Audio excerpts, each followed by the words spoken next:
I didn't know Mara Reed personally, not then, not in any intimate sense. I only knew her the way a distant observer knows the fragile things in a city. Things that survive not because they are cared for, but because they are too quiet for the world to crush deliberately. I noticed her the morning she lost her job, though she didn't notice me. She stood beneath the humming fluorescent lights of the administrative office, the collar of her uniform slightly frayed, fingers working restlessly at the hem. The manager's voice was low but unmistakably final. Cutbacks. Restructuring. We appreciate your years here. The usual hollow condolences. She didn't argue, didn't cry. She simply nodded once, as if agreeing with gravity, and stepped out of the building into the late autumn drizzle. That's when the city swallowed her, not maliciously, just with the indifferent ease of a place constantly absorbing the fallen. I followed her, not physically, not in her awareness, but through the architecture of the day, the way she moved through it. Mara walked like someone trying to shrink without disappearing. People passed her in impatient swarms. Delivery bikes hissed by. Neon signs flickered in damp wind. She drifted through it all, not slow, just dimmed, as if the world had turned its brightness up and she remained in low contrast. By the time the sun sank behind the soot-colored skyline, Mara had already become part of the unnoticed masses. Her identity, once tethered to a paycheck and a locker in a break room, began collapsing. Identity is funny that way, fragile when the world stops calling your name. That night she didn't go home. There wasn't one to go back to. Rent had been overdue for weeks. She had packed the last of her belongings into a battered canvas backpack earlier that morning, an instinct she didn't want to admit she'd had. She found shelter beneath the western overpass, beside the concrete pillars where traffic rumbled overhead like distant thunder. The cold seeped up from the ground the way regret does, quietly, insistently. Finn curled beside her, his golden brown fur matted from the rain, his ribs sharper under her palms than they should have been. But he stayed. Finn always stayed. For 2 nights, the overpass offered a kind of truce with the world. Trucks roared above, sending vibrations through the steel skeleton. Wind funneled through the gaps, carrying a metallic tang. Mara kept her back against the pillar, Finn's head in her lap, her thoughts pacing like wild dogs. She wasn't afraid, not exactly. Just dislocated, like she'd slipped through a crack in the city and no one had noticed. On the 3rd night, she tried the bus station. The fluorescent lights made everyone look a little haunted, a little washed out. People slept sitting upright. Janitors swept around them like they were stubborn stains. Mara sat with her backpack under her knees and Finn curled at her feet, his tail thumping lightly whenever she whispered his name. Every few hours the intercom blared some announcement that sounded important to someone, but never to her. There's a moment in a person's descent where they stop believing in rescue. Not because they reject hope, but because hope starts to feel like a rumor. Mara had reached that edge. She no longer expected anything addressed to her. No opportunities, no apologies, certainly no official notice of any kind. Which is why the letter was so startling. It was the morning after the bus station, the 4th day since her job dissolved. Rain thickened the air, turning it into something Finn sneezed at. Mara stood near the alley behind the diner, warming her hands over the vent that exhaled stale kitchen heat. Steam curled around her wrists like ghostly bracelets. That's when the county courier appeared, yellow jacket, clipboard, the look of someone who followed orders without fully understanding them. She checked the numbers on the buildings, frowned, then stepped farther into the alley. Mara Reed, the woman called out. Mara stiffened, instinctively stepping back as if being named was a threat. Yes, she answered, but her voice held the frailty of a forgotten word. I have something for you. The courier handed her a sealed envelope, thick and crisp, with an official county emblem stamped across the flap. She waited for a signature, watched Mara fumble the pen with cold fingers, then left, glancing over her shoulder as though she wasn't entirely sure she'd found the right person. Mara stared at the envelope for several long seconds. Finn nudged her leg, sensing the tremor in her breath. The world felt momentarily suspended, like the universe had paused to observe what she would do.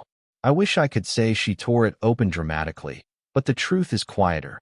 She slid her thumb gently along the seam, as if afraid the contents might vanish if handled too roughly.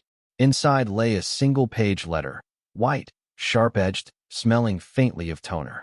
County Records Office. Property Transfer Notice. Recipient Mara J. Reed. Subject Parcel 17B04, Northern District. You are hereby notified of the formal transfer of the above parcel into your possession, effective immediately. A handwritten note at the bottom, in a slanted script unlike the printed text, read, Isolated location. Old civil defense bunker, according to archives. Didn't think anyone was left to claim it. Good luck. Her fingers tightened. A surge of disbelief flickered across her face, quickly smothered by caution. Why her? Who had left her anything at all? And why was a bunker, something that should have been erased by time or bureaucracy, still on record? Behind her, the din of the city murmured on. But for the first time in days, Mara felt something shift inside her. Small, almost imperceptible, but real. Something had found her. I tracked Mara's journey north the same way I had tracked her fall, at a distance, through the shape she made moving across the world. She didn't own a car, didn't have money for a bus ticket, and the county certainly didn't provide transportation to mysterious parcels 3 hours into the wilderness. But she had Finn, a stubborn will, and a letter whose weight seemed to anchor her steps towards something she wasn't yet ready to name. The first ride came from a long-haul trucker with a tired smile and a cab that smelled faintly of coffee grounds and engine oil. He didn't ask why she was headed north. Perhaps he sensed she didn't want to explain. People who live on the road know how to read silence like a second language. Mara sat with her backpack tucked against her knees, Finn curled between her boots, watching the world smear past the rain-streaked window. The city dissolved behind them. Buildings thinned, then scattered, then surrendered entirely to fields washed in autumn brown.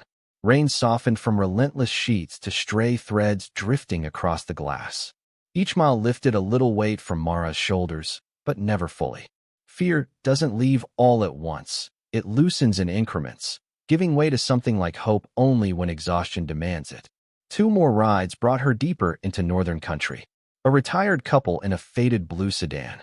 A teenager driving his father's pickup, who kept glancing at Finn with a kind of awe. These strangers, unconnected except by their small kindnesses, carried her in fragments toward the mountains. With every transfer, Mara said, "Thank you," quietly, as though the words weren't used to being spoken aloud. By afternoon, the roads had narrowed to thin black threads carving between towering pines. Forest began to climb the mountain's spine, rising in steep, dark layers. Clouds thinned until the sky settled into a pale, washed tone that made distances seem strangely infinite. The air smelled of wet earth and cold stone. Her final driver, a woman with wind-chapped cheeks and a forestry badge, dropped her at a gravel turnout where the road dissolved into wilderness. "This is as far as I go," the woman said. "You sure someone's meeting you?" Mara hesitated, then lied gently. "Yes." The woman didn't challenge it. She simply nodded and drove away, leaving Mara and Finn alone at the edge of a world untouched by clocks. From there, the path wasn't a path at all, just a seam of grass pressed flat by seasons of snowmelt. The letter mentioned coordinates, nothing more, and Mara followed them with the unsteady confidence of someone guided more by need than certainty. Trees grew denser, their branches knitting overhead into a quiet canopy. The forest muffled sound, swallowing her footsteps, dampening Finn's excited panting. Only the occasional drip of water off a moss-laden branch reminded her that the world was still moving around her. By dusk, the air cooled enough that she could see her breath briefly in front of her. Finn trotted ahead, tail high, his instincts energized by scents she couldn't perceive. The mountain rose like a vast sleeping animal, its flanks carved with shadows and ridges. Then, almost hidden where the hillside curved inward, she saw it. A rusted metal hatch, set low into the slope like a forgotten mouth. Moss had grown thick around its edges. A faded fallout shelter symbol, yellow triangle, peeling at the corners, clung stubbornly to the surface. The hatch handle was corroded, flaked with red-brown iron decay. Mara stopped several feet away, suddenly unsure whether she was meant to feel lucky or unlucky. Finn, unbothered, sniffed the perimeter but didn't step closer, as though waiting for her decision. "This is it," she whispered to herself. Or maybe to the trees. She grasped the handle. It resisted at first, stiff with years of disuse, then groaned open with a metallic cry that echoed into the earth. A gust of cold, damp air rose from the dark below, an exhalation from something that had been holding its breath far too long.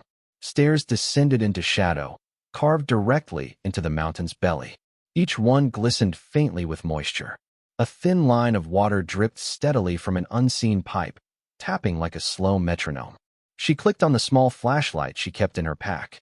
Its narrow beam cut a path down the steep steps. Finn hesitated before following, pressing against her leg in a silent question. "Are you sure?" No, she wasn't. But she went anyway. The interior was colder than she expected. Concrete walls swallowed sound, turning her breath into a thin whisper of fog. Metal shelving units lined the entry hall, stocked with relics of survival. Rusted cans, ancient foil packets, water jugs collapsed from age.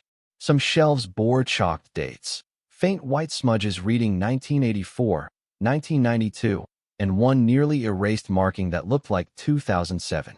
Someone had been here far more recently than she'd guessed. Mara ran her fingers lightly over the chalk, smearing it. The bunker didn't feel abandoned. It felt paused, as if someone had walked out expecting to return. Finn nosed the corner of a storage crate, sniffed deeply, then backed away with a soft whine. His ears pressed flat, not in fear, exactly, but alertness. Animals understand rooms. They know when a place has intentions. The lighting inside was minimal. A single failing bulb flickered overhead, casting intermittent shadows that made the concrete chamber feel both enormous and claustrophobic. The air tasted metallic, cooled far below the temperature outside. Mara's chest rose and fell slowly. This place, for all its eeriness, offered something she hadn't felt in days, maybe months, the potential for safety. For walls, a roof, a door she could close. A boundary between herself and the world that had grown too sharp. "I'll stay 3 days," she murmured, stating it aloud as if setting terms with the mountain itself. 3 days to see if this shelter was a chance or a curse. 3 days to decide whether an inheritance from a stranger could become the start of something survivable. Finn circled twice before lying beside her backpack, head resting across his paws. He watched the room with the solemn vigilance of a guardian. Mara sat on the cold floor, leaning against the wall. For the first time in a long while, she let her eyes close without fear clawing at the edges. But in the dark behind her lids, one question lingered stubbornly. If this bunker was meant for her, then who, exactly, had prepared it? On the second morning, Mara awoke to the peculiar silence that only underground rooms possess, the kind that feels less like quiet and more like listening. Finn stretched beside her, shaking off sleep with a soft huff that sent dust drifting from the concrete floor. She fed him the last of the kibble she'd rationed, then climbed the stairs toward the hatch to breathe mountain air again. Thin light spilled in when she cracked it open. The world outside had the washed clarity of early day, dew clinging to every blade of grass, fog pooling low across the slope like a misplaced river. Mara stepped out cautiously. The bunker suddenly felt less like refuge and more like a concealed pulse beneath the earth. She scanned the hillside. A faint structure caught her attention, an elevated shape partially hidden behind a cluster of yellowing pines. Something geometric where nature should have been wild. Curiosity tugged at her. She followed the line of the vent shaft rising from the bunker roof, an angled pipe that disappeared uphill into brush. If air was being funneled somewhere, there had to be an opening. She climbed carefully, fingers gripping roots and rocks, Finn trotting behind her with confident paws. After 20 minutes of steep ascent, she found it, a concrete cupola half buried in soil, disguised by decades of wind-blown debris and brittle grass. Ivy clung to its sides like a net. The small circular window in its face was opaque with grime, but unmistakably man-made. She brushed her sleeve against the glass. Nothing visible inside. But the structure wasn't the ruin of a bunker vent. It was more. A lookout point, a listening post, a remnant of something built with purpose. Near it lay a narrow path, barely distinguishable from the surrounding slope except for the way grass had flattened into a faint ribbon. She followed it. The trail led to a house perched on a rise, its frame leaning with age but intact enough to defy complete collapse. Ivy swallowed large sections of its outer walls, climbing toward the sagging roofline. A porch sagged under the weight of time, its boards pale and splintered. The door hung half open, swaying gently when the wind breathed through. Mara hesitated at the threshold. Finn sniffed the air warily but didn't growl, a small reassurance. Inside, dust lay thick across everything, softening the edges of furniture that belonged to another era. A wooden chair leaned against the wall as if someone had left it mid-conversation. Cobwebs bridged corners. A cracked ceramic mug sat on the counter, stained by decades. No vandalism, no graffiti, just abandonment, pure and undisturbed. As she stepped deeper, her boot nudged something metal. She looked down. A porch number plate, fallen from its hook, the numbers barely visible beneath grime. 014. The simplicity of it unsettled her. Not because houses didn't have numbers, but because the bunker below had none. And yet the two felt undeniably connected, like chapters of one story misplaced across a hillside. Upstairs, faded wallpaper peeled like curling pages. She found remnants of a family. A dresser with a missing drawer, a child's wooden block with the letter R carved into it, a torn curtain patterned with blue stars. A life had happened here, and then it had dissolved, leaving shadows of presence without explanation. She touched nothing. Some places demand reverence simply because they endured long enough to be forgotten. As soon as she returned to the bunker, that lingering sense of parallel lives clung to her. She needed, to understand who had lived up there and why their shelter below had been left for her. While cleaning one of the lower storage rooms, she moved an old metal shelving unit.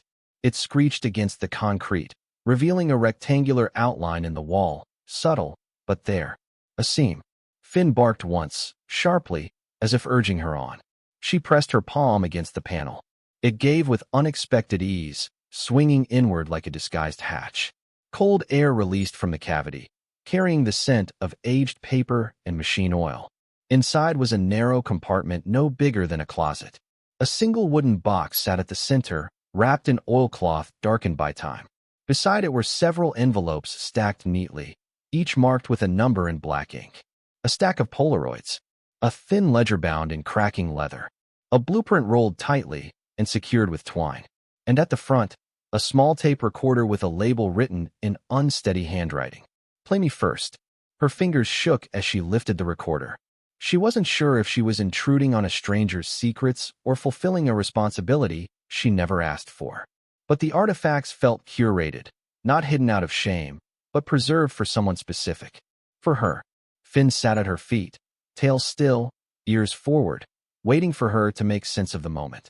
Mara exhaled slowly, then pressed the play button. A click, a soft hum. Then a man's voice filled the bunker, warm, steady, carrying a weight that made the air seem heavier. "If you're hearing this," the voice said, "then the number has reached you. My name is Richard Henslow, and this is the beginning of what I failed to finish." Mara froze. Richard continued, breathing audibly between words, as though speaking from the edge of exhaustion. "You don't know me, but the line between us is shorter than you think. Everything in this box is yours because no one else can carry it now. I hope you'll forgive the burden." Mara felt an involuntary shiver crawl up her spine, not because the voice was ominous, but because it was intimate, sorrowful, almost apologetic. "Look at the blueprint. Look at the ledger. And above all, the photographs. They'll tell you why my family's past is heavier than the land it sits on." The tape clicked off abruptly, leaving the bunker's stillness pressing against her. Mara closed her eyes. She wasn't sure what the number meant, or why Richard Henslow sounded like a man confessing to someone he had never met. But one thing was clear. This inheritance wasn't about land. It was about responsibility, unfinished, heavy, and waiting. And Mara Reed had just stepped into its center. The tape recorder clicked again, automatically turning itself over with a mechanical whir that sounded far too alive in the bunker's stillness. Mara, sitting on the cold concrete floor with Finn's warm body pressed against her shin, braced herself as Richard Henslow's voice returned. It was softer this time. Not older, just wearier, as if the first half of the confession had drained him and the rest required a different kind of strength. "If you're listening," Richard said, "you already know I've left you the box. You've probably seen the numbers on the envelopes. They aren't money. I couldn't repay what was owed, not truly. No one could." Mara swallowed hard, fingers brushing the nearest envelope. 01, Clara H. The name alone felt heavy. Finn leaned his head on her knee, an anchor, a reminder that she wasn't sinking alone. Richard continued, "My family built a company called Henslow and Hart. You won't find much about it now, not officially. We specialized in hydroengineering, old dam structures, water controls. We funded towns, fed reservoirs, propped up entire counties. But we also cut corners, ignored cracks, and silenced warnings." His voice trembled, not dramatically, just a slight fracture, like a sheet of ice straining under weight. In 1997, our northern dam, Oakfall, failed. You might not know the name. It was buried, legally and literally. Documents sealed. News bought quiet. The company survived on paper, but hundreds didn't survive at all. Mara felt her breath lodge in her chest. "A dam," she whispered. "A collapse." Finn's ears flicked at the sound of her voice. "We paid what the lawyers negotiated," Richard said. "But it wasn't what was owed. Not even close." Mara looked at the ledger lying open beside her. The pages were dense with handwriting, tight, slanted ink lines cataloging people, dates, losses, circumstances. A ledger, yes, but not one used for money. "I started writing names," Richard murmured, almost to himself. "Names of those lost. Names of those displaced. Names of those who were never on the lists because the lists were falsified." Pages rustled faintly on the recording, as if he were flipping through the same book, now open in her lap. "I called it Unpaid Humanity." Mara ran her fingers down a column where small stories, not numbers, were tallied. J. Teague, lost father, 2/3 wages withheld. M. Ellison, home washed out, no relocation. Child unknown, body never recovered. The entries bled into one another, forming a mosaic of harm. Richard cleared his throat. "I needed a way to quantify the weight of what we'd done. Not financially, ethically, emotionally, generationally. So I invented the number. 300 million. A fictional debt. A measure of how much life was destroyed, divided by how much responsibility we carried." He paused. "A debt we never paid." Mara felt the words like stones settling in her lap. She hadn't inherited a property. She hadn't inherited money or land rights or anything remotely useful in the world she'd been scraping through. She'd inherited a burden, someone else's remorse, someone else's moral accounting, someone else's attempt to measure the immeasurable. Richard's voice steadied, but only barely. The bunker wasn't built for survival. The house wasn't built for living. They were built for remembering, for building what my father and I never had the courage to create, a place called the Unspent. Mara frowned. The name echoed oddly in the cold room. The Unspent, Richard repeated on the recording, as if tasting the word. Not a shelter, not a school, a sanctuary, a place for repairing what could never be repaid, a place where grief could go when it had nowhere else. Mara unrolled the blueprint. It was fragile, edges flaking like burnt paper. She spread it carefully on the floor. Finn sniffed it, then laid his paw gently near the corner, as if trying to help keep it flat. The blueprint depicted a structure, multi-level, underground, branching rooms. Not a bunker, she realized, but something else entirely. Each chamber was labeled not with nouns, but verbs. Sit, mend, breathe, say, remember, rest. And one room, tucked in the blueprint center, circled again and again in pencil, return. Mara's chest tightened. People had died. Families torn apart. A company had turned its face away. And now, somehow, she was sitting in the skeleton of a dream built on regret. "I never finished it," Richard confessed. "I was a coward. I built rooms and walls and shelves, but I never opened the doors to the people who deserved them. I tried to pass the burden to my son. He refused. He said the debt wasn't ours anymore." Another long pause. "But it is. It always will be." Mara closed her eyes, feeling her own past brush against the story in unexpected ways. Being unseen, being unheard, being overlooked by systems that promised fairness and delivered anything but. No wonder she had been chosen, though she didn't understand how. Richard exhaled sharply, a sound of someone nearing the end of a long confession. If you are the inheritor, it means you understand something most people don't. You know what it means to lose. You know what it means to be forgotten. Maybe that's why the number reached you. Mara opened her eyes. The number. She glanced at the envelopes, numbered meticulously. At the ledger, pages filled with losses. At the blueprint, rooms named after actions. 300 million wasn't money. It was grief, portioned into lessons and hopes. It was everything left unspent: guilt, apology, responsibility, waiting for someone brave enough to use it. Finn nudged her hand gently. She wasn't sure if she was brave, but she was here. Richard's final words crackled through the recorder. Do what I couldn't. Finish the unspent. Or leave it buried. Either way, the truth is yours now. The tape clicked off. Silence settled over the bunker like a held breath. Mara sat unmoving, the weight of 300 million invisible yet undeniable on her shoulders. And for the first time since receiving the letter, she wondered, not with fear, but with a trembling curiosity. Why her? And who else, if anyone, knew she had come? Mara did not make a dramatic decision to stay. No whispered vow. No cinematic pause at the threshold of the hatch. She simply woke on the fourth morning, fed Finn, boiled water over a makeshift burner, and realized her body was no longer poised to leave. The fear that had once tugged at her ankles like a tide had receded just enough for determination to step in. Staying wasn't an act of courage. It was an act of returning. To herself, to a purpose she did not yet understand, to the quiet architecture of responsibility left in her hands. She began with small things. Cleaning the bunker felt like clearing dust off an echo. She swept debris from the shelves, gathered rusted cans into neat piles, opened sealed rooms whose hinges groaned in protest at being woken after decades. Every so often she paused to study the blueprint again, tracing the outlines of the rooms Richard had imagined. Sit, mend, breathe. The verbs felt more prophetic than descriptive. She repaired what she could, tightened bolts, cleaned old water filters, patched a cracked corner with stones Finn insisted on carrying to her like proud offerings. The bunker gradually shifted from forgotten shelter to a place preparing for its next life. The house on the hill remained untouched, watching like an old witness. She wasn't ready to step back inside it. Not yet.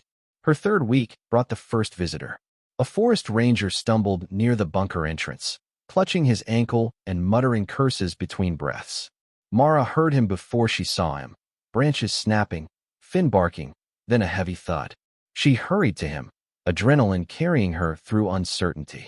He was dazed but conscious, his boot twisted at an unnatural angle.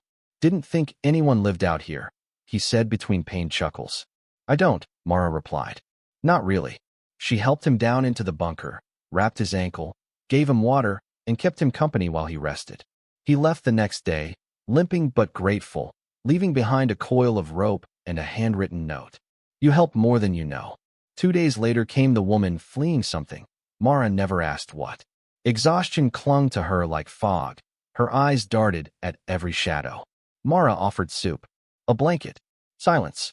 The woman slept in the room marked rest on the blueprint, as though the space itself recognized her. She left at dawn, quietly leaving behind her only possession, a pocket knife. For protection, her note read, Yours, not mine. The third visitor was a teenage boy, his excuse flimsy. I'm lost. But his eyes carried a different truth. Mara saw bruised knuckles, a trembling lip, the unmistakable tremor of someone who had run from shouting walls. He stayed an hour. Finn sat in his lap the entire time, tail wagging when the boy finally laughed, soft and unsure. He left a week later with a repaired backpack and a small sense of steadiness he hadn't come with. Word spread without intention, like water leaking through cracks.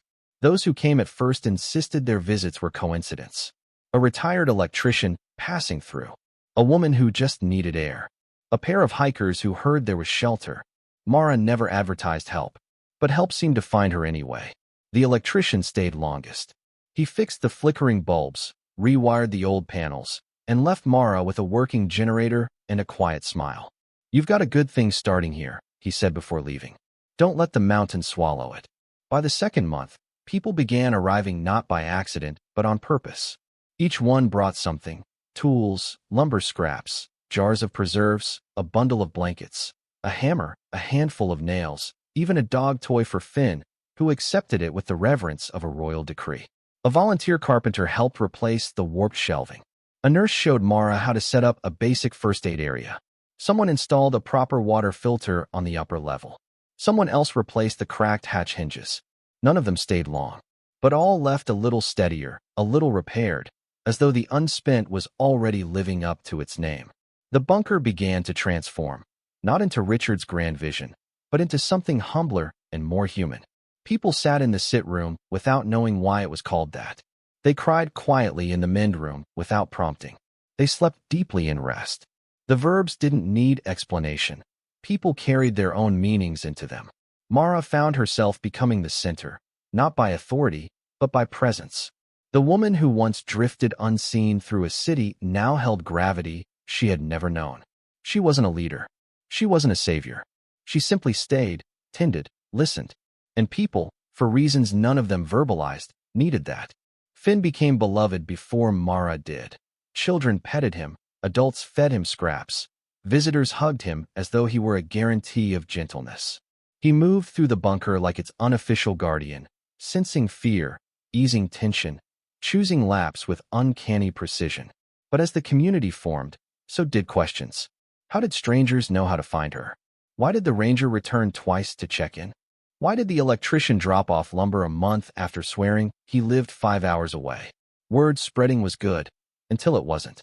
Once, Mara spotted a figure watching from the tree line, a silhouette that vanished when Finn barked. Another time, she found boot prints leading toward the house on the hill, too heavy to belong to any visitor she knew. And the house itself, it felt different now, less abandoned, more alert, as if her work in the bunker had stirred something above. Sometimes, at night, when the wind tunneled through the trees, she imagined footsteps on its sagging porch. Imagined someone pacing inside, in rooms where dust should muffle every sound. Still, Mara stayed. Stayed cleaning, stayed building, stayed becoming something she hadn't known she could be. But part of her sensed the truth hovering at the edges. The past does not sleep forever. And Richard Henslow's debt, his 300 million, was not done with her yet.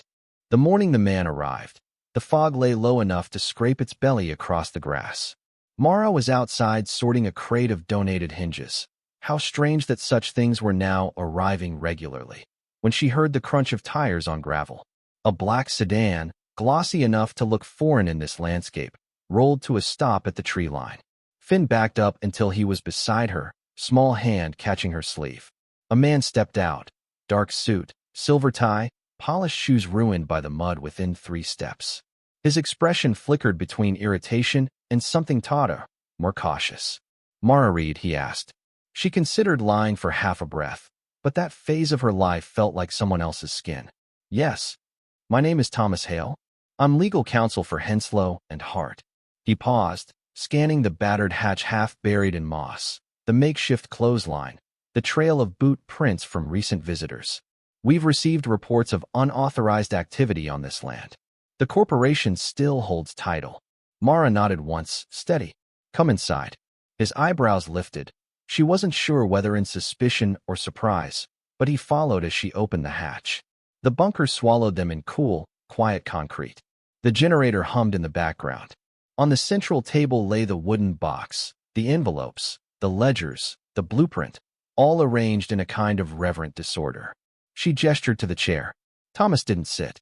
"I want you to see what you're threatening to shut down," she said. His jaw flexed. "I'm not threatening anything yet. I'm gathering information." She reached for the tape recorder. The black plastic looked ancient in her hands, like a preserved organ. She pressed play. Richard's voice seeped into the room, cracking, remorseful, carrying the weight of a lifetime spent standing too close to the truth. The dam failure. The ledger of unpaid humanity. The impossible debt of 300 million. Emotional, moral, generational. The blueprint for a place that was neither shelter nor school, but something necessary. Thomas didn't move for the entire recording.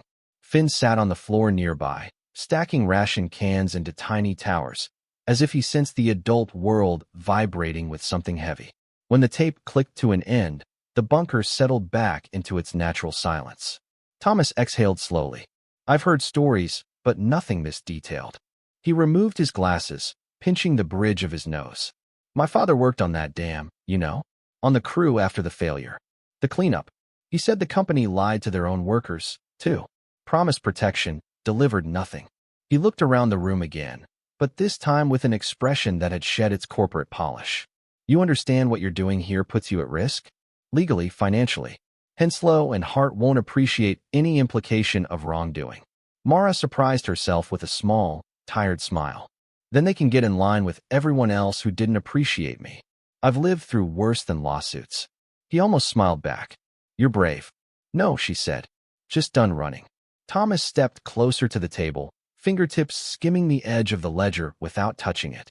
This place, the unspent, you're really building it. With whoever shows up, she replied. People come, they rest, they talk, they fix something small. They leave lighter. It's not organized. It's just happening. He closed his eyes briefly, as if steadying something inside himself. The company will push back eventually. But he hesitated. I think what you're doing matters. Mara blinked. She hadn't expected an ally knocking on her door in a suit. Finn tugged at Thomas's sleeve and offered him a ration tower. Thomas stared at it, startled, then crouched to accept it. Thank you, young man. For a moment, the room felt like a strange family portrait. 3 people from different pasts, all tied together by a single man's guilt and hope. When Thomas finally left, he stood by his car and said, I'll be in touch. Not everything that comes from the past wants to harm you. A week passed. Winter crept closer, thin ice on the edges of puddles, wind slipping beneath the bunker door like a cold hand. Mara kept expecting the hammer to drop. A notice, an eviction, a court order. What arrived instead was a package. Inside, official forms transferring limited stewardship rights to her for site maintenance and humanitarian activity. A donation receipt for materials in her name. And a handwritten note. Mara, some debts can't be repaid, but they can be honored. Keep building. Thomas Hale. She folded the note carefully, sliding it into the ledger between 2 old entries. Finn peered over her shoulder. What's that mean? He asked. That, she said softly, means the past isn't done speaking. Outside, wind rattled the bare branches. The unspent was still fragile, still half-born, still threatened by the world beyond the mountain, but it lived. And for the first time in years, Mara felt the tremor of something like possibility beneath her feet. The first snow arrived overnight, a silent occupation. When Mara pushed open the hatch that morning, the world was white, soft, muffled, transforming even the bunker's rough clearing into something tender. Finn laughed, his breath fogging the air, and tried to catch flakes on his tongue. The pipes inside ticked like slow heartbeats. She'd learned to listen to them, to feel the rhythm of the bunker the same way others listened to wind or traffic. This place had a pulse now. Winter usually meant retreat, silence, empty roads. But people still came. The first was a woodcutter with frostbitten fingers. Then a grandmother walking 2 hours through the snow because she needed a place where her grief wouldn't echo so loudly. A pair of hikers lost, then relieved.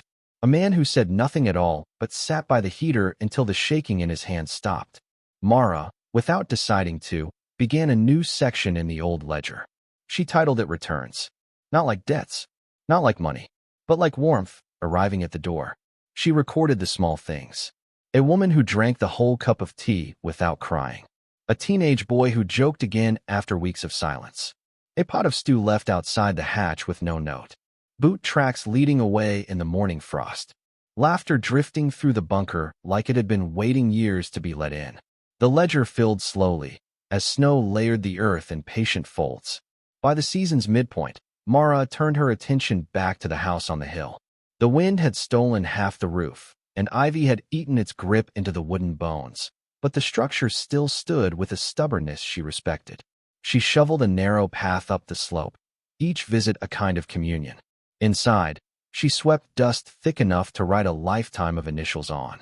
She repaired one window frame, using lumber a visitor had fetched.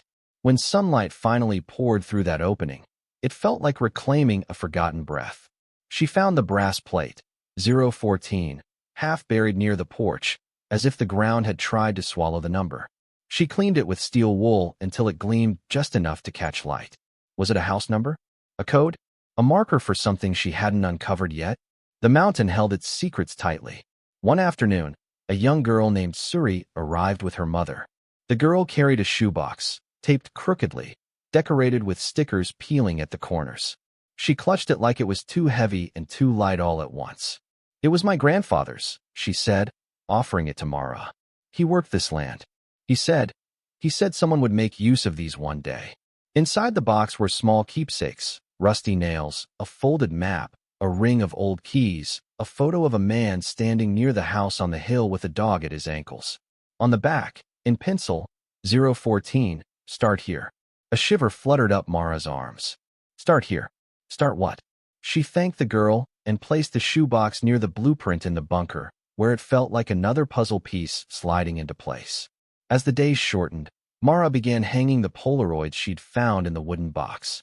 Not all of them, just the ones that felt like they wanted to return to the light.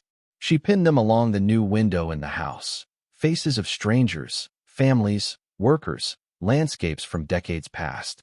Finn called it the window of people we don't know yet. And somehow that felt true, as if they weren't ghosts, but future friends waiting to be met in memories. The house warmed with each nail hammered into place, each board fitted, each visitor who walked its creaking floors. Life, real life, accumulated here, not in leaps, but in tiny radiant increments. A patched quilt from an old woman, tools gifted by the retired electrician, canned peaches from two hikers who insisted on repaying her kindness, a child's drawing of the bunker with a smiling sun above it. Every contribution went into her ledger of returns. The list grew like a vine, curling across pages. And slowly, Mara began to understand the truth behind Richard Henslow's impossible number, $300 million. It wasn't a sum. It wasn't meant to be paid back in cash or fines or punishments. It was an invitation, a reminder that debt could be transformed into generosity, that guilt could be compost for something better, that broken things didn't demand perfection, only attention. But some nights, as wind clawed at the hatch and the pipes ticked like anxious metronomes, she still wondered, was this enough? Could she ever feel she had paid down the number? Did debt even work that way? The brass plate with 014 glinted from its place on the shelf, catching the lantern light like an unblinking eye. There were still unanswered questions, still doors in this mountain she hadn't opened, still histories curling beneath her feet. But as Finn fell asleep beside her, warm beneath blankets donated by strangers, Mara realized something soft and startling. For the first time in years, she wasn't counting what she didn't have. She was counting what returned. A year passes almost without her noticing. Not because the days were easy, winter alone disproved that, but because life had become something she tended rather than endured. The bunker no longer felt like a remnant. The house on the hill no longer felt like a ghost. And Mara, once a woman wandering with nowhere to return to, now found herself holding pieces of a past she was slowly mending into a future. On the anniversary of her arrival, she pockets the brass plate marked 014 and climbs the path toward the house. Finn trots ahead, bounding through crusted snow and brittle grass as if he remembers everything. The first storm, the first door opened, the first visitor who scratched behind his ears. The house waits for her, quiet but unchanged in its stubbornness. Ivy clings to the walls, winter burnt but alive. Wind curls around the porch beams, humming through the gaps she hasn't fixed yet. Mara stops at the threshold. The cold presses against her cheeks the same way it did on her first morning here. She holds up the brass plate. Here, she tells the house. I think this belongs to you as much as it does to me. Her voice is neither shaky nor sure. It's simply honest. Finn circles her, then sits, as if awaiting a verdict from the land itself. The house doesn't answer, of course. Houses never do. But something in the air settles, a stillness she recognizes from moments when visitors finally let out what they'd been holding inside. Mara presses the plate against the porch beam where she cleared a space weeks ago. She hasn't mounted it yet, hasn't even decided where it goes. Today isn't about finishing something. It's about acknowledging it. We're staying, she says softly. Then, after a breath, but the hatch stays open. The declaration is small, but it reverberates, down the hill, into the clearing, through the bunker's cold bones. The place was never meant to be sealed off again. Not from weather, not from wanderers, not from the weight of remorse or the warmth of shared stories. She and Finn walked down again, snow crunching beneath their boots and paws. In the bunker, the air is cooler than usual, edged with the metallic scent of untouched rooms. Mara moves to the shelf where the tape recorder rests, Richard's voice trapped inside it like a ghost who is not haunting but guiding. She presses play. His final words, the ones she has memorized but still listens to, spill through the speaker. Measure the number not by zeros, but by doors you open. A philosophy disguised as instruction. A confession disguised as a blueprint. An inheritance disguised as a burden until she learned to hold it differently. Mara sits on the stairs carved into the mountain's ribs. Finn curls beside her, his head warm against her thigh. She whispers back, not to the recorder, but to the idea of the man who left her a mess instead of money. We did. We're still doing it. The tape clicks off. She closes her eyes. For a moment, she hears the mountain breathe. Later, she opens the ledger. The page for today is crisp and empty. Blank lines wait patiently. She uncaps her pen, then hesitates. Nothing extraordinary happened today. No unexpected visitor. No storm. No revelation from the house. No new artifact uncovered. Just a walk up the hill. A conversation with a structure that has seen generations vanish. The feeling of belonging to something without possessing it. She lowers the pen. Today doesn't need ink. The return, she realizes, is the day itself. The quiet milestone of staying, of choosing to keep the hatch open, of living inside an inheritance that transformed not into obligation, but into offering. She closes the ledger gently. Eli, the watcher at the edges, the one who saw her fall and now sees her rise. Look at Mara and Finn as they settle into the evening glow of the bunker lantern. They do not see me, not as a presence or a witness, but my place has never been beside them. It has been to follow the shifts of their story, to understand how unseen lives tilt toward warmth when one stranger refuses to let the world forget her. Mara was given something unthinkably heavy. She answered it with something unmistakably light. She paid down a debt that was never hers through acts that cost nothing except courage. And somehow, that has begun to change everything. If this story reached you, if it brushed against some closed door inside you, or reminded you that even the smallest gesture can be the hinge someone's been waiting on, then don't let the feeling pass unnoticed. If Mara's journey stirred something in you, like the video, share your thoughts in the comments, and subscribe to the Hidden Treasure Stories to keep these quiet, life-changing tales alive. Sometimes the greatest treasure we inherit isn't wealth or land or the clearing of old wrongs, but the simple, fragile chance to make the world a little warmer for someone else.